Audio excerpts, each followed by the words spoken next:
ನಮಸ್ತೆ ವೀಕ್ಷಕರೇ, ಅಖಂಡ ಜ್ಯೋತಿಷ್ಯ ವಿಶೇಷ ಕಾರ್ಯಕ್ರಮಕ್ಕೆ ಸ್ವಾಗತ. ನಾನು ತೇಜಸ್ವಿನಿ. ಇವತ್ತಿನ ವಿಶೇಷ ಕಾರ್ಯಕ್ರಮದಲ್ಲಿ ನಾವು ಇವತ್ತಿನ ವಿಶೇಷತೆ ಹಾಗೂ ಚಂದ್ರಾಷ್ಟಮದ ಬಗ್ಗೆ ಮಾತನಾಡ್ತಾ ಹೋಗೋಣ. ಇದ್ರ ಬಗ್ಗೆ ಹೆಚ್ಚಿನ ಮಾಹಿತಿಯನ್ನು ನೀಡಲು ನಮ್ಮ ಜೊತೆ ಇದ್ದಾರೆ ಡಾಕ್ಟರ್ YSK ಆಚಾರ್ಯ ಗುರುಗಳು, ಖ್ಯಾತ ಜ್ಯೋತಿಷ್ಯರು ಹಾಗೂ ಕಾಮಾಖ್ಯ ಪ್ರತ್ಯಂಗಿರ ಔಪಾಸಕರು. ಅವ್ರನ್ನ ಕಾರ್ಯಕ್ರಮಕ್ಕೆ ಬರ್ಮಾಡ್ಕೊಳ್ಳೋಣ. ನಮಸ್ತೆ ಗುರೂಜಿ, ಕಾರ್ಯಕ್ರಮಕ್ಕೆ ಸ್ವಾಗತ. ನಮಸ್ಕಾರ.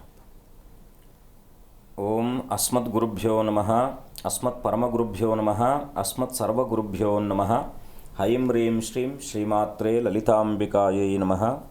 ಶ್ರೀ ವಿಷ್ಣುರೂಪಾಯ ನಮಃ ಶಂಕರಾಯ. ಓಕೆ, ಇವತ್ತಿನ ವಿಶೇಷತೆಯಿಂದ ಕಾರ್ಯಕ್ರಮವನ್ನು ಶುರು ಮಾಡೋಣ ಗುರೂಜಿ. ಇವತ್ತಿನ ವಿಶೇಷತೆ ಹಾಗೂ ಅದರ ಪರಿಹಾರದ ಬಗ್ಗೆ ತಿಳಿಸ್ಕೊಡ್ಬೋದಾ? ಆದಿನಾರಾಯಣಂ ವಿಷ್ಣುಂ ಬ್ರಹ್ಮಾಣಾಂಚ ವಶಿಷ್ಠಕಂ ಶ್ರೀರಾಮಂ ಮಾರುತಿಂ ವಂದೇ ರಾಮದಾಸಂಚ ಶ್ರೀಧರಂ. ಸದ್ಗುರು ಶ್ರೀಧರ ಚರಣಾಭ್ಯಾಂ ನಮಃ.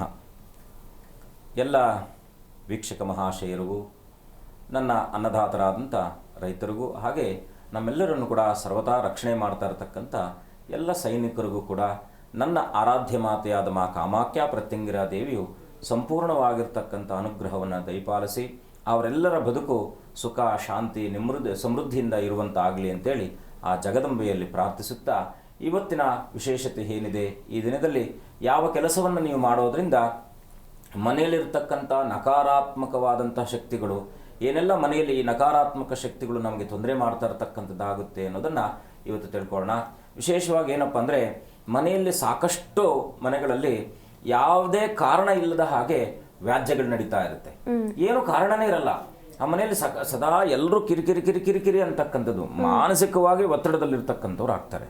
ಇದು ಏನಂದರೆ, ಕೆಲವು ಸಂದರ್ಭಗಳಲ್ಲಿ ಆದಾಗಲೂ ಕೂಡ ಅದಾಗುತ್ತೆ. ಜಾತಕದಲ್ಲಿ ಕೂಡ ಕೆಲವು ದೋಷಗಳಿದ್ದಾಗಲೇ ಆಗುತ್ತೆ. ಆ ಪ್ರಾಂತ್ಯದಲ್ಲಿ ಮನೆಯಲ್ಲಿ ಏನಾದರೂ ಕೂಡ ಸಮಸ್ಯೆಗಳಿದ್ದಾಗಲೂ ಆಗುತ್ತೆ. ಮೂಲ ಇದಕ್ಕೆ ನಾವೇನು ಅಂದ್ಕೊಳ್ತೀವಿ, ಕೆಲವು ಸಂದರ್ಭಗಳಲ್ಲಿ ಯಾರೋ ಏನೋ ಮಾಡಿಸಿದ್ದಾರೆ, ಏನೋ ಮನೆ ಮೇಲೆ ದೃಷ್ಟಿ ಆಗಿದೆ, ಹೀಗೆ ಹಲವಾರು ರೀತಿಯಲ್ಲಿ ನಾವು ಆಲೋಚನೆ ಮಾಡ್ತಾ ಇರ್ತಕ್ಕಂಥವ್ರು ಆಗಿರ್ತೀವಿ. ಆದರೆ ಇದಕ್ಕೇನಂದರೆ, ಎಲ್ಲೋ ಹೋಗಿ ಈಗ ಏನೋ ಸಮಸ್ಯೆ ಬಂದಿದೆ ಅಂದರೆ, ಕಾಯಿಲೆ ಬಂದಿದೆ ಅಂದರೆ ಡಾಕ್ಟರ್ ಹತ್ರ ಹೋಗ್ಬೋದು. ಮಾನಸಿಕವಾಗಿ ಏನೋ ಸಮಸ್ಯೆ ಆಗ್ತಾ ಇದೆ ಅಂದರೆ ದೇವ್ರ ಹತ್ರ ಹೋಗಿ ಪ್ರಾರ್ಥನೆ ಮಾಡ್ಬೋದು. ಈ ಮನೆಯಲ್ಲಿ ಆಗ್ತಾ ಇರ್ತಕ್ಕಂಥ ಸಮಸ್ಯೆಗಳಿಗೆ ಏನು ಮಾಡಬೇಕು? ಮನೆ ಅಂತಕ್ಕಂಥದ್ದು ನಮ್ಮ ಮನೆ ಮಂತ್ರಾಲಯ ಅಂತ. ಮನೆ ಅಂತಕ್ಕಂಥದ್ದು ಒಂದು ಮಂತ್ರಮುಗ್ಧವಾಗಿರಬೇಕು. ಮಂತ್ರ ಅಂದರೆ ಒಂದು ಶಕ್ತಿ ಅಂತಕ್ಕಂಥದ್ದು. ಯಾಕೆಂದರೆ ಆ ಎಲ್ಲ ಶಕ್ತಿ ಇರ್ತಕ್ಕಂಥ ಆ ಶಕ್ತಿಯನ್ನು ಬರಮಾಡಿಕೊಳ್ಳುವ ಶಕ್ತಿ ಇರ್ತಕ್ಕಂಥದ್ದು ಮಂತ್ರಕ್ಕೆ. ಅಂದರೆ ದೈವಾಧೀನಂ ಜಗತ್ಸರ್ವಂ ಮಂತ್ರಾಧೀನಂತೂ ದೈವತ ಅಂತೆ. ಆ ಮಂತ್ರಕ್ಕೆ ಅಷ್ಟು ಮಹತ್ವ ಇರತಕ್ಕಂಥದ್ದಾಗೆ ಮನೆ ಮಂತ್ರಾಲಯ ಆಗಿರಬೇಕಂತೆ. ಹಾಗಾಗಿ ಆ ಮಂತ್ರಾಲಯದಲ್ಲಿ ಏನಾದರೂ ಸಮಸ್ಯೆಗಳು ಬಂದಾಗ ನಾವೇನಂದರೆ, ಈಗ ತಂತ್ರಸಾರದಲ್ಲಿ ಅನೇಕ ವಿಧವಾಗಿರ್ತಕ್ಕಂಥ ತುಂಬ ರೆಮಿಡೀಸ್ ಇರ್ತಕ್ಕಂಥದ್ದಿದೆ. ಇವತ್ತಿನ ವಿಶೇಷತೆ ಏನಪ್ಪ ಅಂದರೆ, ಸಹಜವಾಗಿ ಎಲ್ಲರೂ ಮಾಡ್ಕೊಳ್ಬೋದಾದದ್ದು, ನಮಗೆಲ್ಲ ಕೂಡ ನಿಂಬೆಹಣ್ಣು ಗೊತ್ತಿದೆ, ಬಿಳಿ ಸಾಸಿವೆ ಗೊತ್ತಿದೆ. ಈ ಬಿಳಿ ಸಾಸಿವೆ ನಿಂಬೆಹಣ್ಣಿನಿಂದ ಇವತ್ತಿನ ದಿವಸ, ಅದರಲ್ಲೂ ಕೂಡ ಇವತ್ತು ಆರಿದ್ರ ನಕ್ಷತ್ರ ಇರ್ತಕ್ಕಂಥದ್ದು, ಹುಣ್ಣಿಮೆ, ವಿಶ್ವಾವಸನಾಮ ಸಂವತ್ಸರದಲ್ಲಿ ದಕ್ಷಿಣಾಯನೆ ಹುಣ್ಣಿಮೆ ಇರ್ತಕ್ಕಂಥದ್ದು. ವಿಶೇಷವಾಗಿ ಈ ಒಂದು ಹುಣ್ಣಿಮೆಯನ್ನು ಬನದ ಹುಣ್ಣಿಮೆ ಅಂತೀವಿ. ಯಾಕಂದರೆ ಬನಶಂಕರಿ ಅಮ್ಮನವರನ್ನು ಈ ಅಷ್ಟಮಿಯಿಂದ ಇಲ್ಲಿ ತನಕ ಬನಶಂಕರಿ ನವರಾತ್ರಿಗಳು ನಡೀತಾ ಇರ್ತಕ್ಕಂಥದ್ದಾಗುತ್ತೆ. ಮನೆತನ ಈಗ ಬನಶಂಕರಿ ಅಮ್ಮನವ್ರದ್ದು ಜಾತ್ರೆ ಎಲ್ಲ ನಡೆದಿದೆ. ಹಾಗಾಗಿ ಇವತ್ತಿನ ವಿಶೇಷವಾದಂಥ ಆರಿದ್ರ ನಕ್ಷತ್ರ ಸಾಕ್ಷಾತ್ ಪರಮೇಶ್ವರ ಮತ್ತು ರಾಹುವಿನ ನಕ್ಷತ್ರ ಆಗಿರೋದ್ರಿಂದ ಮೋಕ್ಷಕಾರಕನ ಯಾರು ನಮಗೆಲ್ಲ? ಸಾಕ್ಷಾತ್ ಪರಮೇಶ್ವರ.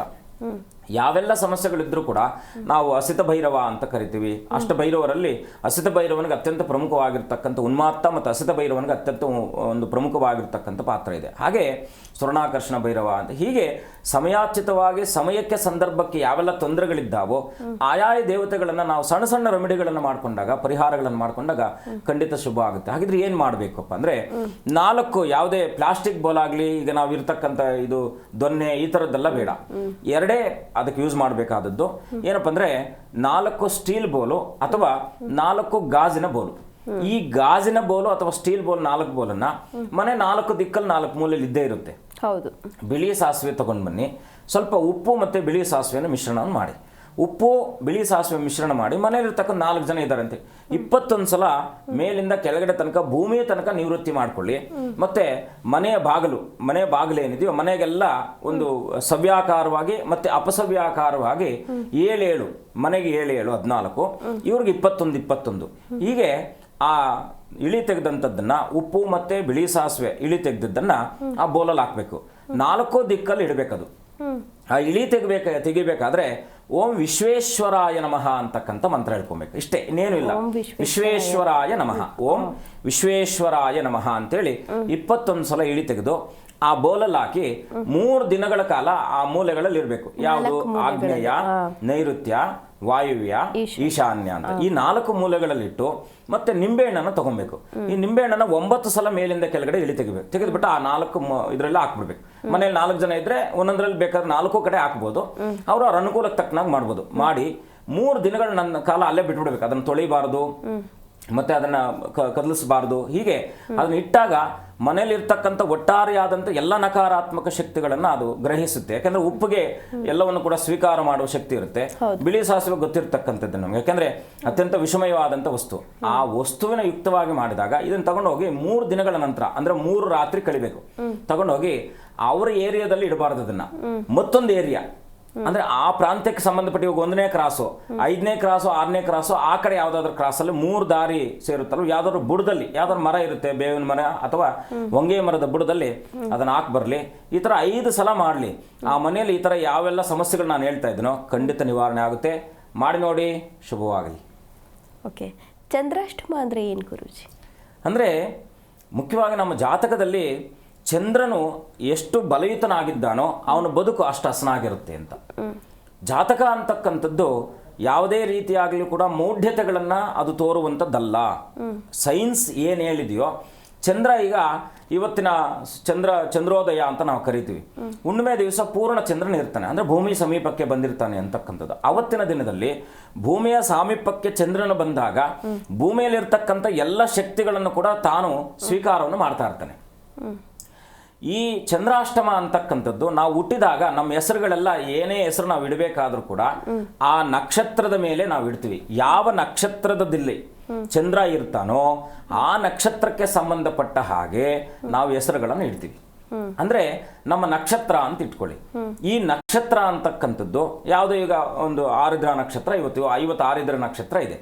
ಇವತ್ತು ಹುಟ್ಟಿರ್ತಕ್ಕಂಥವ್ರು ಎಲ್ರಿಗೂ ಕೂಡ ಸಹಜವಾಗಿ ಮಧ್ಯಾಹ್ನ ತನಕ ಆರಿದ್ರ ನಕ್ಷತ್ರನೇ ಇರುತ್ತೆ. ಅದಾದ ನಂತರ ಪುನರ್ವಸು ನಕ್ಷತ್ರಕ್ಕೆ ಹೋಗುತ್ತೆ.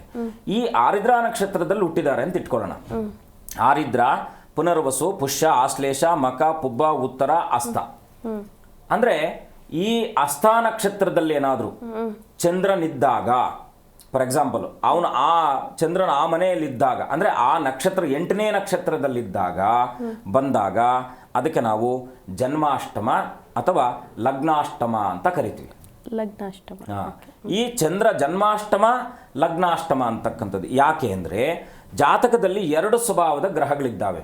ಒಂದು ಸೌಮ್ಯ ಸ್ವಭಾವ, ಕ್ರೂರ ಸ್ವಭಾವ ಅಂತಕ್ಕಂಥದ್ದು. ಅದರಲ್ಲೂ ಕೂಡ ಶುಭ ಗ್ರಹಗಳು, ಅಶುಭ ಗ್ರಹಗಳು ಅಂತ 2 ಗ್ರಹಗಳು ಕನ್ಸಿಡರ್ ಮಾಡ್ತೀವಿ. ಶುಭ ಗ್ರಹಗಳು ಫಾರ್ ಎಕ್ಸಾಂಪಲ್ ಗುರುವಿನಿಂದ ಪ್ರಾರಂಭ ಆಗಿ ಗುರು ಮತ್ತೆ ಬುಧ, ಶುಕ್ರ, ಹಾಗೆ ಚಂದ್ರ ಕೂಡ 15 ದಿನಗಳ ಮಾತ್ರ ಶುಭ ಗ್ರಹನಾಗಿದ್ರೆ ಇನ್ನು 15 ದಿನಗಳು ಅವನು ಪಾಪಗ್ರಹ ಆಗ್ತಾನೆ. ಈ 15 ದಿನಗಳ ಪಾಪಗ್ರಹನಾದಂಥ ಸಂದರ್ಭದಲ್ಲಿ ಸೂರ್ಯನೂ ಕೂಡ ನಾವು ಪಾಪಗ್ರಹ ಅಂತಾನೆ ಕನ್ಸಿಡರ್ ಮಾಡ್ತೀವಿ. ಶನಿ ಟೀಮ್ ಅಂತ, ಗುರು ಟೀಮ್ ಅಂತ. ಕುಜನು ಕೂಡ ಈಗ ಒಂದು ಪಾಪಗ್ರಹ ಆದಂತ ಕುಜನ್ ಯಾರ ಜೊತೆಲಿ ಇರ್ತಾನೆ? ಕುಜ ಮತ್ತೆ ಕೇತು ಇಬ್ರು ಕೂಡ ಗುರುವಿನ ಲೀಡರ್ಶಿಪ್ ಅಲ್ಲಿ ಇರ್ತಾರೆ. ರಾಹು ಮತ್ತೆ ಬುಧನು ಕೂಡ ಶುಭಗ್ರಹನಾದಂಥ ಬುಧ ಶುಕ್ರರಿಬ್ಬರು ಕೂಡ ಶನಿಯ ಟೀಮಲ್ಲಿ ಇರ್ತಾರೆ. ಇಲ್ಲಿ ಏನಾಗುತ್ತೆ, ಕೇಂದ್ರಗಳು ಅಂತ ಬರುತ್ತೆ. ಲಗ್ನಾತ್ 1, 4, 7, 10ನೇ ಭಾವಗಳನ್ನ ಕೇಂದ್ರಗಳು ಅಂತ ಕರಿತೀವಿ. ಕೋಣಗಳು ಅಂತ ಇನ್ನೊಂದು ಬರುತ್ತೆ. ಮನುಷ್ಯನಿಗೆ ಜೀವನದಲ್ಲಿ ಏನೆಲ್ಲ ಅವನು ಸಮೃದ್ಧವಾದಂಥ ಬದುಕನ್ನು ಬದುಕ್ತಾನೆ ಅಂದ್ರೆ ಕೇಂದ್ರ ಕೋಣಾಧಿಪತಿಗಳ ಬಲವಾಗಿರ್ತಕ್ಕಂಥ ಬೇಕಾಗುತ್ತೆ. ಯಾವಾಗ ಕೇಂದ್ರ ಕೋಣಾಧಿಪತಿಗಳು ಬಲವಾಗಿರ್ತಾರೋ ಇದಕ್ಕೆ ಮಾರಕ ಕಾರಕ ಗ್ರಹಗಳು ಅಂತ ಕರಿತೀವಿ, ಕ್ರೂರ ಗ್ರಹಗಳು ಅಂತ ಕರಿತೀವಿ. ಈಗ 2, 5, 9 ಮತ್ತೆ 7, 11ನೇ ಭಾವಗಳಲ್ಲಿ ಭಾವಾಧಿಪತಿಗಳಿದ್ದಾಗ ಅವ್ರಿಗೆ ಸಹಜವಾಗಿ ಕೆಲವರು ನಾವು ನೋಡ್ತೀವಿ ಆನಂದವಾಗಿರ್ತಾರೆ. ಯಾವಾಗ ಈ ಚಂದ್ರಾಷ್ಟಮ ಜನ್ಮ, ಅನುಜನ್ಮ, ತ್ರಿಜನ್ಮ ಅಂತಕ್ಕಂಥದ್ದು 1, 8 ಮತ್ತೆ 17ನೇ ನಕ್ಷತ್ರಕ್ಕೆ ಬಂದಾಗ ಈ ಚಂದ್ರಾಷ್ಟಮ ಪ್ರಾರಂಭ ಆಗುತ್ತೆ. ಹಾಗಿದ್ದಾಗ ಏನಾಗುತ್ತೆ, ಈ ಅಷ್ಟಮ ಶನಿ ಏನು ಪ್ರಭಾವವನ್ನು ಬೀರುತ್ತೋ ಹಾಗೆ ಚಂದ್ರನು ಕೂಡ ಏನಾದರೂ ಅವನು ದುಸ್ಥಾನಾದಿಗಳಲ್ಲಿದ್ದು ನೀಚ ಸ್ಥಾನದಲ್ಲಿದ್ದಾಗ ಏನಾಗುತ್ತೆ, ಮನುಷ್ಯನಲ್ಲಿ ತುಂಬಾ ವಿಪರೀತವಾದಂತಹ ಒಂದು ಮಾನಸಿಕವಾದಂಥ ಒತ್ತಡದಲ್ಲಿ ಇರ್ತಾರೆ. ಅವ್ರಿಗೆ ಏನೂ ಗೊತ್ತೇ ಆಗಲ್ಲ, ಯಾವಾಗಲೂ ರವ ಅಂತ ಇರ್ತಾರೆ. ಕಿರಿಕಿರಿ ಇರುತ್ತೆ, ಅನಿಶ್ಚಿತೆ ಅಂತಕ್ಕಂಥದ್ದು ಕಾಡ್ತಾನೆ ಇರುತ್ತೆ. ಯಾವುದೋ ನಿರ್ಧಾರಗಳನ್ನು ತಗೊಳ್ಳಿಕ್ಕೆ ಅವ್ರ ಕೈಲಿ ಸಾಧ್ಯನೇ ಆಗೋದಿಲ್ಲ. ಹೀಗೆ ಸಂಬಂಧಗಳಲ್ಲಿ ಮೊದಲನೇದಾಗಿ ಸಂಬಂಧಗಳಲ್ಲಿ ಯಾವುದೇ ಕಾರಣಕ್ಕೂ ಕಂಟಿನ್ಯೂ ಆಗಲ್ಲ. ಹೆಣ್ಣು ಮಕ್ಕಳಲ್ಲಿ ಏನಾದರೂ ಇದ್ರೆ ಗರ್ಭಕ್ಕೆ ಸಂಬಂಧಪಟ್ಟಂತ ಸಮಸ್ಯೆನೂ ಇರುತ್ತೆ. ಓಕೆ ಗುರುಜಿ, ಒಬ್ರು ಕಾಲರ್ ರೆಡಿ ಇದ್ದಾರೆ, ಮಾತನಾಡ್ತಾ ಹೋಗೋಣ. ಹಲೋ, ನಮಸ್ತೆ. ನಮಸ್ತೆ. ಎಲ್ಲಿಂದ ಕರೆ ಮಾಡಿದ್ದೀರಾ ಸರ್? ಹಲೋ ಮಲ್ಲೇಶ್ ರೆಡ್ಡಿ ಅವರೇ, ನಮ್ಮ ಧ್ವನಿ ಕೇಳಿಸ್ತಾ ಇದೆಯಾ? ಕೇಳಿಸ್ತಾ ಇದೆ ಮೇಡಮ್. ಓಕೆ, ಎಲ್ಲಿಂದ ಕರೆ ಮಾಡಿದ್ದೀರಾ? 30ರೊಳಗೊಂದು ಸಂಖ್ಯೆ ಹೇಳ್ಬೋದಾ? 19. ಓಕೆ, ಗುರೂಜಿ ಇದ್ದಾರೆ, ಮಾತನಾಡಿ ಸರ್. ನಮಸ್ಕಾರ, ಹೇಗಿದ್ದೀರಾ? ಕೇಳಿಸ್ತಾ ಇದೆ ಮೇಡಮ್. ನಮಸ್ಕಾರ, ಹೇಗಿದ್ದೀರಾ? ಗುರೂಜಿ ಇದ್ದಾರೆ, ಮಾತಾಡಿ. ಚೆನ್ನಾಗಿದ್ದೀನಿ. ಏನು ನಿಮ್ಮ ಪ್ರಶ್ನೆ ಏನಿದೆ? ನನ್ನ ಪ್ರಶ್ನೆ ನನ್ನ ಮಗನ ಬಗ್ಗೆ ಕೇಳ್ಬೇಕಾಯ್ತು. ಏನು ಮಾಡ್ತಿದ್ದಾರೆ ಮಗ? ಮಗ ಅದೇ ಓದ್ತಾ ಇದ್ದಾನೆ. ಎಷ್ಟನೇ ಕ್ಲಾಸು? PUCನಾ, ಡಿಗ್ರಿನಾ? ಅದೇ ಈಗ ಏವಿಯೇಷನ್ ಮಾಡ್ತಾ ಇದ್ದಾನೆ. ಏವಿಯೇಷನ್ ಎಲ್ಲ ಡಿಗ್ರಿ ಎಲ್ಲ ಕಂಪ್ಲೀಟ್ ಆಗಿದೆ. ಡಿಗ್ರಿ ಎಲ್ಲ PG ಕಂಪ್ಲೀಟ್ ಆಗಿದೆ. ಒಳ್ಳೇದಾಗ್ಲಿ. ಏನು ಹೆಸರಂದ್ರಿ? ತೇಜಸ್. ಹೌದು. ಸ್ವಲ್ಪ ನಿರ್ಧಾರಗಳನ್ನು ನಿಧಾನಕ್ಕೆ ತಗೊಳಕ್ಕೆ ಕೇಳಿ. ಏನು ಹೇಳಬೇಕಿತ್ತು ನೀವು? ಏನು ಕೇಳಬೇಕಿತ್ತು? ಅದನ್ನ ಮಾಡ್ಬೋದು ಅಂತನಾ? ಅಲ್ಲ, ಅವನು ಏವಿಯೇಷನ್ ಹೋಗ್ಬೇಕು ಅಂತ ಇದ್ದಾನೆ. ಏನಂದ್ರಿ? ವಿದೇಶಕ್ಕೆ ನ್ಯೂಜಿಲೆಂಡ್ ಹೋಗ್ಬೇಕಂತ ಇದ್ದಾನೆ. ಸರ್, ಯಾವ ತರ ಇದೆ? ಖಂಡಿತ ಅವ್ರಿಗೆ ಆ ಯೋಗ ಸುಭದ್ರವಾಗಿದೆ, ಚಿಂತೆ ಮಾಡುವ ಅಗತ್ಯ ಇಲ್ಲ. ಮಾರ್ಚ್ 26 ನಂತರದಲ್ಲಿ ಇವ್ರಿಗೆ ಈ ಪ್ರಯತ್ನದಲ್ಲಿ ಅವ್ರು ಪ್ರಯತ್ನಿಸಿದ್ರೆ ಖಂಡಿತ ಒಳ್ಳೆಯದಾಗುತ್ತೆ. ಒಂದು ಕೆಲಸ ಮಾಡಿ, ವಿದೇಶಕ್ಕೆಲ್ಲ ಸೀಮೋಲ್ಲಂಘನ ಅಂತ ನಾವು ಕರಿತೀವಿ. ಯಾಕೆಂದರೆ ಸಮುದ್ರವನ್ನು ಆರಬೇಕಾದದ್ದು. ಯಾಕೆಂದರೆ ಈ ಸಮುದ್ರ ಆರಿದ್ರೆ ಮಾತ್ರ ನಾವು ಇನ್ನೊಂದು ದೇಶಕ್ಕೆ ಹೋಗ್ಲಿಕ್ಕೆ ಸಾಧ್ಯ ಆಗುತ್ತೆ. ಹಾಗಾಗಿ ನೀವೇನು ಮಾಡಬೇಕು, ಪ್ರತಿ ಬುಧವಾರ ಶ್ರೀರಾಮರ ಅಂದರೆ ರಾಮದೇವರ ಸನ್ನಿಧಾನಕ್ಕೆ ಹೋಗಿ ರಾಮನನ್ನು ಅನನ್ಯವಾಗಿ ಪ್ರಾರ್ಥನೆ ಮಾಡಿ ತುಳಸಿ ಅರ್ಚನೆ ಮಾಡಿಸಿ. ಈ ಥರ 12 ಬುಧವಾರಗಳ ಕಾಲ ರಾಮರ ಸನ್ನಿಧಾನದಲ್ಲಿ ತುಳಸಿ ಅರ್ಚನೆ ಮಾಡಿಸಿ, ಅವ್ರ ಹೆಸರಲ್ಲಿ ನೀವೇ ಮಾಡ್ಬೋದು. ಮಾಡಿ ಆ ರಾಮನನ್ನು ಧ್ಯಾನ ಮಾಡಿ ಖಂಡಿತ ನಿಮ್ಮ ಮಗನಿಗೆ ಯಾವ ದೇಶಕ್ಕೆ ಹೋಗಬೇಕಾದರೂ ಕೂಡ ಖಂಡಿತ ಅವಕಾಶ ಇರತಕ್ಕಂಥದ್ದಾಗುತ್ತೆ. ಮಾರ್ಚ್ 20ನೇ ತಾರೀಕು ನಂತರದಲ್ಲಿ ಪ್ರಯತ್ನ ಮಾಡಿ, ಖಂಡಿತ ಒಳ್ಳೆಯದಾಗುತ್ತೆ ಸರ್. ಶುಭವಾಗಿ. ಮಾರ್ಚ್ ತನಕ ನೀವು ಈಗ ವೀಸಾ ಎಲ್ಲ ಬಂದಿದೆಯಾ? ಕಾಯ್ತಾ ಇದೀವಿ. ಅದು ಈಗ 5ನೇ ತಾರೀಕು ಮೇಲೆ ಎನಿ ಟೈಮ್ ಬರುತ್ತೆ. ಬಂದರೆ ಮಾರ್ಚ್ ನೀವು ಹೋಗ್ಬೋದು, ಏನು ತೊಂದರೆ ಇಲ್ಲ. ಯಾಕಂದರೆ ನಿಮ್ಗೆ ಎಲ್ಲ ಪ್ರೋಗ್ರೆಸ್ ಆಗಿಬಿಟ್ಟಿದ್ರೆ, ನೀವು ಪ್ರಯತ್ನ ಪಡ್ತಾ ಇದ್ದರೆ ಅಲ್ಲಿ ಮಾಡಿ. ಬಹುಶಃ ಇವಾಗ ಗ್ರಹಾನುಕೂಲ ಚೆನ್ನಾಗಿದ್ದು ಇವಾಗ ಅವ್ರು ಹೋಗುವ ಯೋಗ ಇದ್ದರೆ ಖಂಡಿತ ಒಳ್ಳೆಯದಾಗುತ್ತೆ. ಆದರೂ ಕೂಡ ರಾಮನನ್ನು ನೀವು ಬುಧವಾರದ ದಿವಸ ರಾಮನ ಪ್ರಾರ್ಥನೆ ಮಾಡಿ ರಾಮಚಂದ್ರ ಸ್ವಾಮಿಯ ಸನ್ನಿಧಾನಕ್ಕೆ ಹೋಗಿ ಬನ್ನಿ. ಇನ್ನೊಂದಷ್ಟು ಶೀಘ್ರವಾಗಿ ಏನೆಲ್ಲ ಅಡೆತಡೆಗಳಿದ್ದಾವೋ ಆ ಎಲ್ಲದಕ್ಕೂ ಕೂಡ ಪರಿಷ್ಕಾರ ಸಿಗ್ತಕ್ಕಂಥದ್ದಾಗುತ್ತೆ. ಒಳ್ಳೆಯದಾಗಿ. ವೀಸಾ ಬರ್ಲಿಕ್ಕೆ ಕಾಯ್ತಾ ಇದ್ದೀವಿ. ಇವಾಗ ಬರ್ಲಿಕ್ಕೆ ಏನು ತೊಂದರೆ ಇಲ್ವಲ್ಲ? ಅದಕ್ಕೆ ಹೇಳಿದ್ದು ರಾಮರ ಸನ್ನಿಧಾನದಲ್ಲಿ ಹೋಗಿ ಪ್ರಾರ್ಥನೆ ಮಾಡಿ ಅಂತ. ನಿಮಗೆ ವೀಸಾಗೆ ಇನ್ನೂ ಒಂದು ಕ್ಷೇತ್ರ ಇದೆ. ಆಂಧ್ರದಲ್ಲಿ ಒಂದು ವೀಸಾ ವೆಂಕಟೇಶ್ವರ ಸ್ವಾಮಿ ಸನ್ನಿಧಾನ ಅಂತಿದೆ. ಅದನ್ನು ನಾನು ಇನ್ನೊಮ್ಮೆ ಮಾತನಾಡ್ತೀನಿ. ನಿಮಗೆ ಇಷ್ಟು ಸಾಕು, ಇದು ನೀವು ಮಾಡ್ಕೊಳ್ಳಿ, ಖಂಡಿತ ನಿಮಗೆ ಒಳ್ಳೆಯದಾಗುತ್ತೆ. ಶುಭವಾಗಲಿ. ಓಕೆ, ಧನ್ಯವಾದ ಸರ್ ಕರೆ ಮಾಡಿದ್ದಕ್ಕಾಗಿ. ಈಗ ಪವಿತ್ರ ಅಂತ ಕಾಲರ್ ರೆಡಿ ಇದ್ದಾರೆ, ಮಾತನಾಡ್ತಾ ಹೋಗೋಣ. ಹಲೋ, ನಮಸ್ತೆ. ನಮಸ್ತೆ. ಎಲ್ಲಿಂದ ಕರೆ ಮಾಡಿದ್ದೀರಾ? ನಾಗಮಂಗಲ. ಓಕೆ, 30ರೊಳಗೊಂದು ಸಂಖ್ಯೆ ಹೇಳ್ಬೋದಾ? 2. ಓಕೆ, ಗುರೂಜಿ ಇದ್ದಾರೆ, ಮಾತನಾಡಿ. ನಮಸ್ಕಾರಮ್ಮ, ಹೇಗಿದ್ದೀರಾ? ಚೆನ್ನಾಗಿದ್ದೀವಿ. ಏನ್ ತಾಯಿ ನಿಮ್ಮ ಪ್ರಶ್ನೆ? ನಮ್ಮ ತಂಗಿ ಮಗ ಕ್ರಿಕೆಟ್ ಅಲ್ಲಿ ಇದ್ದಾನೆ. ಇವಾಗ 17 ಇಯರ್ಸ್ ಅವನಿಗೆ. 2 ವರ್ಷದಲ್ಲಿ ಸೆಲೆಕ್ಟ್ ಆಗ್ಬೇಕು ಗುರುಗಳೇ ಅವನು. ಖಂಡಿತ ಆಗ್ತಾನೆ. ಯಾಕೆ ಅಂದರೆ ನೀವು ಸೂಚನೆ ಮಾಡಿರೋ ಸಂಖ್ಯೆಗೆ ಅಷ್ಟು ಬಲ ಇದೆ. ನೀವು ಯಾವುದೇ ರೀತಿಯಲ್ಲೂ ಕೂಡ ಆಲೋಚನೆ ಮಾಡುವುದು ಏನು ಬೇಡ. ಖಂಡಿತ ಆ ಮಗನಿಗೆ ಆ ಒಂದು ಯೋಗ ಇರ್ತಕ್ಕಂಥದ್ದಿದೆಯಮ್ಮ. ಆದರೂ ನೀವೊಂದು ಪ್ರಯತ್ನ ಮಾಡಬೇಕು. ಏನು ಮಾಡಬೇಕಪ್ಪ ಅಂದರೆ ಈಶ್ವರನ, ಯಾಕೆಂದರೆ ಕಾಲಭೈರವ, ನಾಗಮಂಗಲ ಅಂದರೆ ಕಾಲಭೈರವನ ಸನ್ನಿಧಾನ ಇದೆ. ಒಂದು 8 ಗುರುವಾರಗಳ ಕಾಲ ಇವನ ಹೆಸರಲ್ಲಿ ಕಾಲಭೈರವ ಅಥವಾ ಈಶ್ವರನ ಸನ್ನಿಧಾನದಲ್ಲಿ ಬಿಲ್ವಾರ್ಚನೆ ಮಾಡಿಸಿ ಈಶ್ವರನನ್ನು ಅನನ್ಯವಾಗಿ ಪ್ರಾರ್ಥನೆ ಮಾಡಿ. ಎರಡನೇದಾಗಿ ಯಾಕಪ್ಪ ಅಂದರೆ ರಾಹುವಿನ ಸಂಯೋಜನೆ ಬಂದಾಗ ಕೆಲವು ಸಂದರ್ಭಗಳಲ್ಲಿ ಫಿಸಿಕಲ್ಗೆ ಸಂಬಂಧಪಟ್ಟಿರ್ತಕ್ಕಂಥ, ದೇಹಕ್ಕೆ ಸಂಬಂಧಪಟ್ಟಿರ್ತಕ್ಕಂಥದ್ದು ರಾಹು ಆದುದರಿಂದ ಈಶ್ವರನ ಅನುಗ್ರಹದಿಂದ ಇನ್ನಷ್ಟು ಶೀಘ್ರವಾಗಿ ಆ ಫಲ, ಆ ಸಂಕಲ್ಪ ನೆರವೇರುವಂಥದ್ದಾಗುತ್ತೆ. ನೀವು ಈಶ್ವರನನ್ನು ಪ್ರಾರ್ಥನೆ ಮಾಡಿ ಆ ಹುಡುಗನನ್ನು 8 ಗುರುವಾರಗಳ ಕಾಲ ಆ ಈಶ್ವರನ ಸನ್ನಿಧಾನಕ್ಕೆ ಕರ್ಕೊಂಡು ಹೋಗಿ ಬಂದರೆ ಖಂಡಿತ ಶುಭವಾಗುತ್ತಮ್ಮ. ಓಕೆ, ಧನ್ಯವಾದಮ್ಮ ಕರೆ ಮಾಡಿದ್ದಕ್ಕಾಗಿ. ಈಗ ಮತ್ತೊಬ್ರು ಕಾಲರ್ ರೆಡಿ ಇದ್ದಾರೆ. ನಮಸ್ತೆ. ಹಲೋ, ನಮಸ್ತೆ ಮಾ, ತಮ್ಮ ಹೆಸರು? ನಮ್ಮ ಹೆಸರು ಸಂಗೀತ ಅಂತ್ರಿ. ಓಕೆ, ಎಲ್ಲಿಂದ ಕರೆ ಮಾಡಿದ್ದೀರಾ? ಹಲೋ, ಟಿವಿ ವಾಲ್ಯೂಮ್ ಮ್ಯೂಟ್ ಮಾಡ್ತೀರಾ ಸ್ವಲ್ಪ? ನಿಮ್ಮ ಧ್ವನಿ ಕೇಳಿಸ್ತಾ ಇಲ್ಲ ಸರಿಯಾಗಿ. ಕೇಳ್ತಾ ಇದ್ದೀರಿ. ಸಂಗೀತ ಅವರೇ, ಎಲ್ಲಿಂದ ಕರೆ ಮಾಡಿದ್ದೀರಾ? ನಾವು ಯಾದಗಿರಿ ಜಿಲ್ಲೆ ಶಾಪುರ ತಾಲೂಕಿಂದ ಮಾತಾಡ್ತಿದ್ದೀವಿ. ಓಕೆ, 30 ಸಂಖ್ಯೆ ಹೇಳ್ಬೋದಾ? ದಯವಿಟ್ಟು ಟಿ ವಿ ವಾಲ್ಯೂಮ್ ಕಡಿಮೆ ಮಾಡಿ. ಹಾ ರೀ. ಓಕೆ, 30 ಸಂಖ್ಯೆ ಹೇಳ್ಬೋದಾ?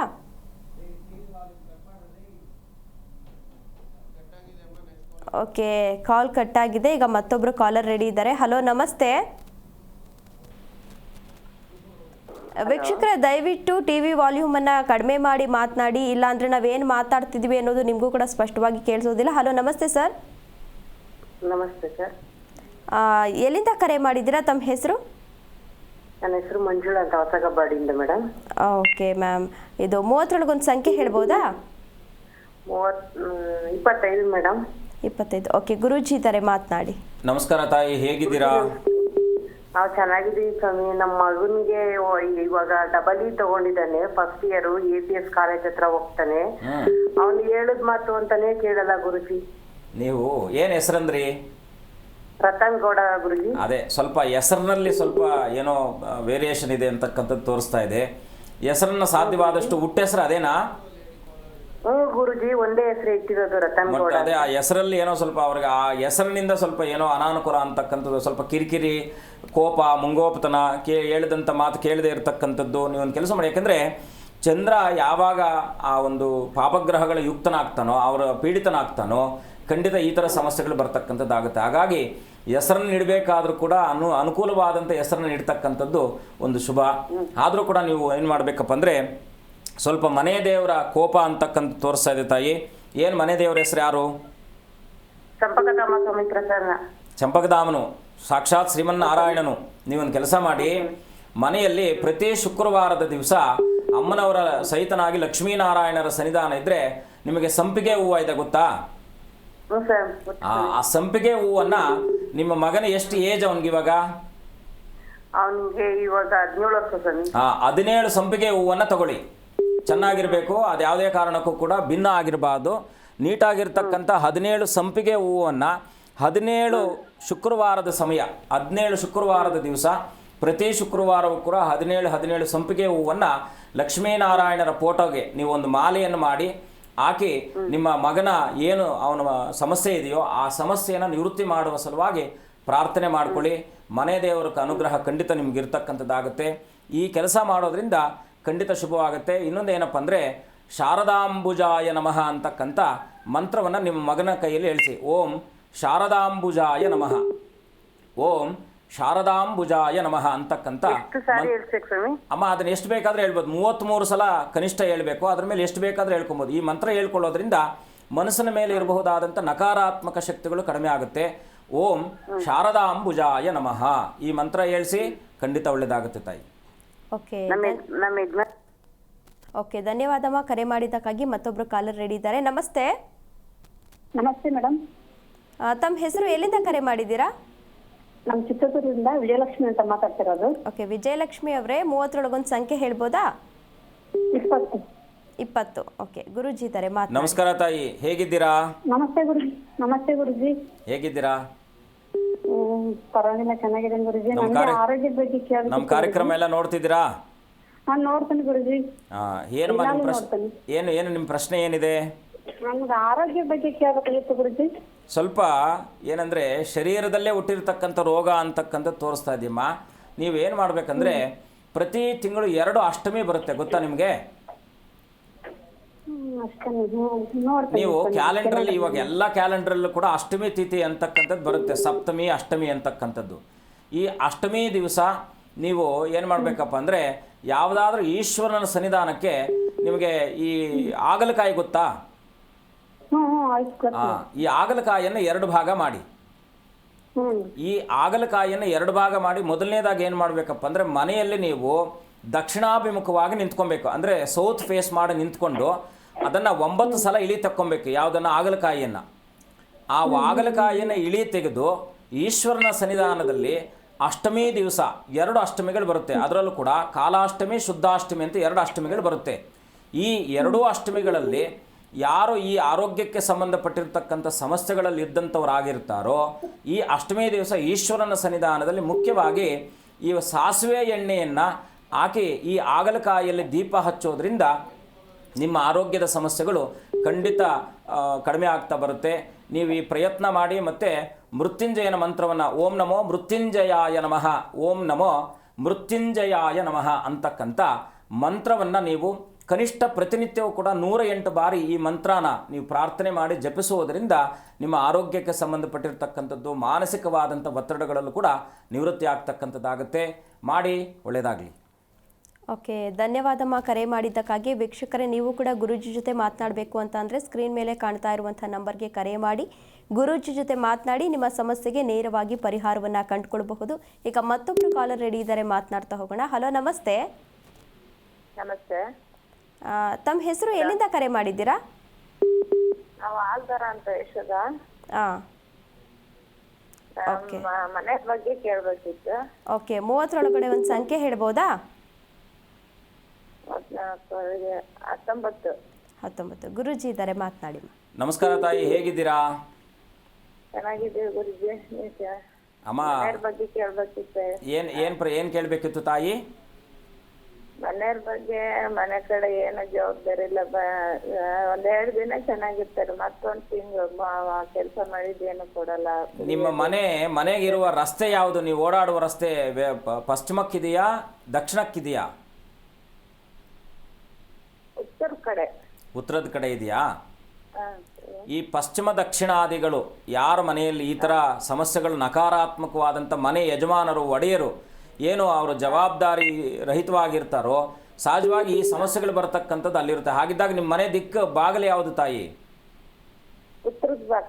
ಉತ್ತರ. ಅಂದರೆ ನಿಮ್ಮ ಮನೆಯವರಿಗೆ ಇದೇನಾಗುತ್ತೆ, ವ್ಯತಿರೇಕವಾದಂಥ ಫಲ ಕೊಡ್ತಾ ಇರತಕ್ಕಂಥದ್ದಾಗುತ್ತೆ. ಬಹುಶಃ ನಿಮ್ಮ ಮನೆಯವರಿಗೆ ದಕ್ಷಿಣದ ದಿಕ್ಕು ಚೆನ್ನಾಗಿ ಆಗಿದ್ದಾಗ ಉತ್ತರ ದಿಕ್ಕಲ್ಲಿದ್ದಾಗ ಈ ಥರ ಸಮಸ್ಯೆ ಬರ್ತಕ್ಕಂಥದ್ದಾಗುತ್ತೆ. ಆದರೂ ಚಿಂತೆ ಮಾಡುವ ಅಗತ್ಯ ಇಲ್ಲ.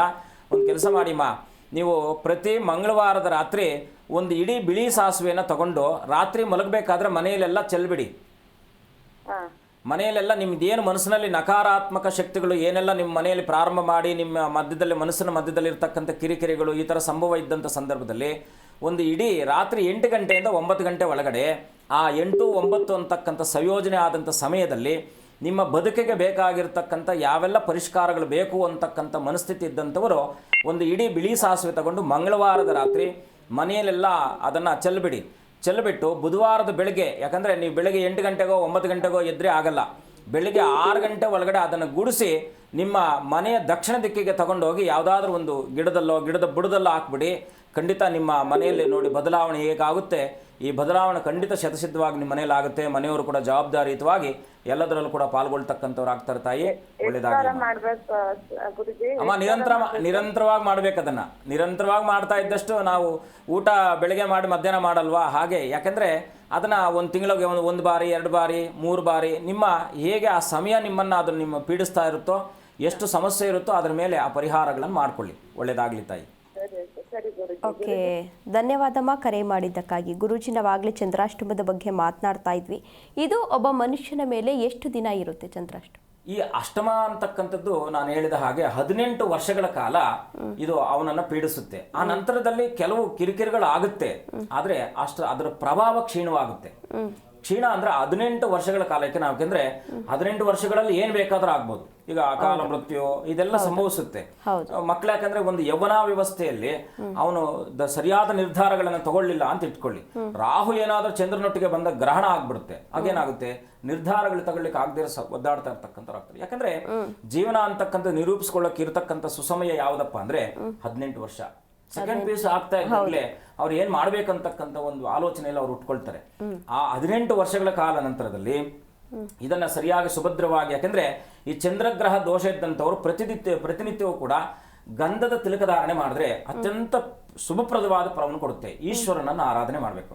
ದದಿಶಂಕ ತುಷಾರಾಭಂ ಕ್ಷೀರೋಧಾರಣವ ಸಂಭವಂ ನಮಾಮಿ ಶಶಿನಂ ಸೋಮಂ ಶಂಭೋರ್ ಮುಕಟಭೂಷಣಂ ಅಂತೇಳಿ ಆ ಚಂದ್ರನನ್ನ ಓಂ ಚಂದ್ರಮಸೇ ನಮಃ ಅಂತಕ್ಕಂಥ ಮಂತ್ರವನ್ನ, ಯಾರು ಈ ಕಿರಿಕಿರಿ ಇರುತ್ತೆ, ಸಂಬಂಧಗಳಲ್ಲಿ ಒಡಕುಗಳಿರುತ್ತೆ, ಈ ತರ ಎಲ್ಲ ಯಾವ್ದಾದ್ರು ನಿರ್ಧಾರಗಳನ್ನು ತಗೊಳ್ಳಿಕ್ಕೆ ತೊಂದರೆ ಆಗ್ತಾ ಇರ್ತಕ್ಕಂಥದ್ದಾಗುತ್ತೆ.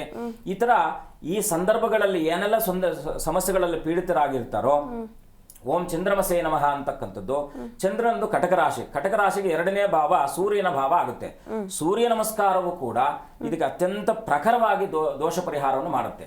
2ನೇದಾಗಿ ಈಶ್ವರನ ಪ್ರಾರ್ಥನೆ, ಈಶ್ವರನ ಆರಾಧನೆ ಕೂಡ ಇದರಲ್ಲಿ ಅತ್ಯಂತ ಪ್ರಮುಖವಾಗಿ ಅದರ ದೋಷವನ್ನು ನಿವಾರಣೆ ಮಾಡ್ತಕ್ಕಂಥದ್ದು. ಅದಕ್ಕೆ ನಾವು ಏನ್ ಹೇಳ್ತೀವಿ, ಚಂದ್ರಚೂಡೇಶ್ವರ ಅಂತ ಹೇಳ್ತೀವಿ. ಆ ಚಂದ್ರಚೂಡೇಶ್ವರನಾದಂತಹ ಪರಮೇಶ್ವರ, ಯಾಕಂದ್ರೆ ಪರಮೇಶ್ವರನಿಗೆ ಶ್ರೀಮನ್ನಾರಾಯಣನು ಎಷ್ಟು ಪ್ರೀತಿ ಪಾತ್ರನೋ ಅಷ್ಟೇ ಪ್ರೀತಿ ಪಾತ್ರನು ಚಂದ್ರನು. ಅದಕ್ಕೆ ಅವನ ಶಿರೋಭಾಗದಲ್ಲಿ ಇಟ್ಕೊಂಡಿರ್ತಕ್ಕಂಥದ್ದು. ಹಾಗಾಗಿ ಚಂದ್ರ ಅಂತಕ್ಕಂಥವನು ಮನಃಕಾರಕನು, ಮಾತೃಕಾರಕನು, ಕುಟುಂಬಕಾರಕನು. ಇವನೇನಾದ್ರೂ ಸಪ್ತಮ ಮತ್ತು 2ನೇ ಮತ್ತು 7ನೇ ಭಾವಕ್ಕೆ ಏನಾದ್ರೂ ಬಂದ ಅವನು ಮಾರ್ಕಾಧಿಪತಿ ಆಗ್ಬಿಡ್ತಾನೆ. ಚಂದ್ರ ಸಪ್ತಮಕ್ಕೆ ಬಂದಾಗ ಗಂಡ ಹೆಂಡತಿರ ಮಧ್ಯದಲ್ಲಿ ಯಾವಾಗಲೂ ಕಿರಿಕಿರಿ ಇರ್ತಕ್ಕಂಥದ್ದಾಗುತ್ತೆ. ಅದೇ 2ನೇ ಭಾವ ಮಾರ್ಕ ಭಾವ ಅಂದ್ರೆ ಕ್ರೂರ ಸ್ಥಾನಗಳು, ದುಸ್ಥಾನಗಳು, ಕ್ರೂರ ಸ್ಥಾನಗಳು ಅಂತ ಇರುತ್ತೆ. ಈಗ 11ನೇ ಮನೆ 6, 3, 6, 11ನೇ ಭಾವಗಳನ್ನ ಕ್ರೂರ ಸ್ಥಾನಗಳು. ಕ್ರೂರ ಸ್ಥಾನಗಳಲ್ಲಿ ಏನಾದ್ರೂ ಕ್ರೂರ ಗ್ರಹಗಳ ಯುಕ್ತವಾಗಿ ಚಂದ್ರನೇನಾದ್ರೂ ಕೂತ್ಕೊಂಡ್ಬಿಟ್ರೆ ನೀವು ಅವ್ರನ್ನ ಮಾತನಾಡಿಸ್ಲಿಕ್ಕೆ ಆಗಲ್ಲ. ಏರು ಧ್ವನಿ ಇರುತ್ತೆ. ಏನ್ ಮಾತನಾಡಕೋದ್ರೆ ಅಪ್ಪ ಅವ್ರ ಹತ್ರ ಮಾತನಾಡೋದೇ ಬೇಡಪ್ಪ ಅನ್ಸುತ್ತೆ. ಇದು ಸಮಸ್ಯೆಗಳು ಯಾಕೆ ಬರುತ್ತೆ ಅಂದ್ರೆ ಎಲ್ಲದಕ್ಕೂ ಕೂಡ ಡಿಪೆಂಡೆನ್ಸಿ ಇರ್ತಕ್ಕಂಥದ್ದೇ ಗ್ರಹ. ಅದು ಯಾವ್ದಪ್ಪ ಅಂದ್ರೆ ಚಂದ್ರನಿಂದಾನೇ ನಮ್ಮ ಬದುಕು ಪ್ರಾರಂಭ ಆಗೋದು. ನಾವು ಮೊನ್ನೆ ಈಗ ಇತ್ತೀಚೆಗೆ ಅಷ್ಟೇ ಚಂದ್ರಯಾನ ಅಂತ ನಾವು ಮಾಡಿದೀವಿ. ಚಂದ್ರಯಾನ ಅಂದ್ರೆ ಚಂದ್ರನ್ ನಮ್ಮ ಬದುಕಿನುದ್ದಕ್ಕೂ ಅವ್ನು ನಮ್ಮ ಮೇಲೆ ಯಾನ ಮಾಡ್ತಾ ಇರ್ತಾನೆ. ಅವನು ಯಾನ ಮಾಡ್ತಾ ಇದ್ರೇನು ಮಾತ್ರ ನಾವು ಬದುಕಲಿಕ್ಕೆ ಸರಾಗವಾಗಿ ಬದುಕನ್ನ ನಾವು ಚಲಿಸ್ಲಿಕ್ಕೆ ಸಾಧ್ಯ ಆಗ್ತಕ್ಕಂಥದ್ದು. ಚಂದ್ರನನ್ನ ಈ ತರ ದೋಷಗಳಿದ್ದಂಥವರು, ಯಾಕಂದ್ರೆ ಸಮಯದ ಅಭಾವ ಇರೋದ್ರಿಂದ ಪರಿಹಾರಗಳನ್ನು ಹೇಳ್ಬಿಡೋಣ. ಅಭಾವ ಇರೋದು ಈ ತರ ತೊಂದರೆಗಳಿದ್ದಂಥವ್ರು ಏನ್ ಮಾಡ್ಬೇಕು, ಈಶ್ವರನನ್ನ ಅನನ್ಯವಾಗಿ ಪ್ರಾರ್ಥನೆ ಮಾಡ್ಬೇಕು. ಪ್ರತಿ ಸೋಮವಾರ ಉಪವಾಸ ಇರಬೇಕು. 1. 2ನೇದಾಗಿ ಸ್ವಲ್ಪ ಹಾಲನ್ನ ಮಿಶ್ರಣ ಮಾಡಿ ಹಾಲಿನಿಂದ ಅವರು ಪ್ರತಿ ಸೋಮವಾರ ಹಸಿ ಹಾಲು, ಆಮೇಲೆ ಹಸಿ ಹಾಲ ಕಾಯಿಸಿರ ಹಾಲ ಅದಲ್ಲ, ಹಸಿ ಹಾಲಿಂದನೇ ಮಾಡ್ಬೇಕು. 1-2 ಸ್ಪೂನು ಹಸಿ ಹಾಲು ಹಾಕೊಂಡು ಸ್ನಾನ ಮಾಡೋದು, ತುಳಸಿ ಗಿಡ ಪ್ರಾರ್ಥನೆ ಮಾಡ್ತಕ್ಕಂಥದ್ದು. ಮಹಾವಿಷ್ಣು ಕೂಡ ಅವನು, ಯಾಕಂದ್ರೆ ಲಕ್ಷ್ಮೀಂ ಕ್ಷೀರ ಸಮುದ್ರ ರಾಜತನಯಾಂ ಶ್ರೀರಂಗಧಾಮೇಶ್ವರಿ ಅಂತೇಳಿ ಮನೆಯಲ್ಲೆಲ್ಲ ಕೂಡ ಒಂದು ಸುಭದ್ರವಾದ ವಾತಾವರಣ ಇರಬೇಕು. ಮನಸ್ಸಿನಲ್ಲಿ ಒಂದು ಅನುಕೂಲಕರವಾದಂಥ ವಾತಾವರಣ ಇರಬೇಕಂದ್ರೆ ಚಂದ್ರನ ಮನಃಕಾರಕನಾಗಿರ್ತಕ್ಕಂಥವನ್ನ ನೀವು ಈಶ್ವರನ ಮುಖಾಂತರ ಪ್ರಾರ್ಥನೆ ಮಾಡೋದ್ರಿಂದ ಬಿಲ್ವಾರ್ಚನೆ ಮಾಡಿಸಿ ದೇವರನ್ನ ನೀವು ಸರ್ವತಾ ಅವನನ್ನ ನೀವು ಎಷ್ಟು ಬಲವಾಗಿ ಹಿಡ್ಕೊಳ್ತಿರೋ ನಿಮ್ಮ ಪ್ಯಾಕೇಜ್ ಅನ್ನ ಅವನು ಕರೆಕ್ಟ್ ಮಾಡ್ತಾನೆ. ಏನ್ ಪ್ಯಾಕೇಜ್, ಬದುಕಿಗೆ ಇರತಕ್ಕಂಥ ಎಲ್ಲ ಪ್ಯಾಕೇಜ್ ಅನ್ನು ಕೂಡ ಅವ್ನು ಕರ್ಕೊಂಡು ಹೋಗ್ತಾನೆ. ಪ್ಯಾಕೇಜ್ ಅಂದ್ರೆ ನಿಮ್ಗೆ ಧನ, ಸಂಪತ್ತು, ಸಮೃದ್ಧಿ ಇದೆಲ್ಲವೂ ಕೂಡ ಬರುತ್ತೆ. ಆಯುರಾರೋಗ್ಯ ಭಾಗ್ಯಾದಿಗಳು, ಏನು ಅಷ್ಟೈಶ್ವರ್ಯಗಳು ಅಂತ ನಾವು ಏನ್ ಕರಿತೀವೋ ಎಲ್ಲ ಐಶ್ವರ್ಯ ಪ್ರದಾತನಾಗಿರ್ತಕ್ಕಂಥ ಸಾಕ್ಷಾತ್ ಪರಮೇಶ್ವರ. ಅವನ ಅನುಗ್ರಹ ಇದ್ರೆ ಎಲ್ಲವೂ ಒಳ್ಳೇದಾಗುತ್ತೆ. ಓಕೆ, ಧನ್ಯವಾದ ಗುರೂಜಿ ಕಾರ್ಯಕ್ರಮದಲ್ಲಿ ಭಾಗಿಯಾಗಿ ಇವತ್ತಿನ ವಿಶೇಷತೆ ಹಾಗೂ ಚಂದ್ರಾಷ್ಟಮದ ಬಗ್ಗೆ ತಿಳಿಸ್ಕೊಟ್ಟಿದ್ದಕ್ಕಾಗಿ. ಶುಭಂ ಭೂಯಾತ್. ಲೋಕ ಸಮಸ್ತ ಸುಖಿನೋ ಭವಂತು, ಸಮಸ್ತ ಸನ್ಮಂಗಳಾನಿ ಭವಂತು. ನೋಡಿದ್ರಲ್ಲ ವೀಕ್ಷಕರೇ, ಇದಾಗಿತ್ತು ಈ ಹೊತ್ತಿನ ವಿಶೇಷ ಕಾರ್ಯಕ್ರಮ. ಇನ್ನು ಹೆಚ್ಚಿನ ವಿಶೇಷ ಕಾರ್ಯಕ್ರಮಗಳಿಗಾಗಿ ನೋಡ್ತಾ ಇರಿ ಜೈ ಕನ್ನಡ ನ್ಯೂಸ್, ಸತ್ಯವೇ ಸುದ್ದಿಯ ಜೀವಾಳ.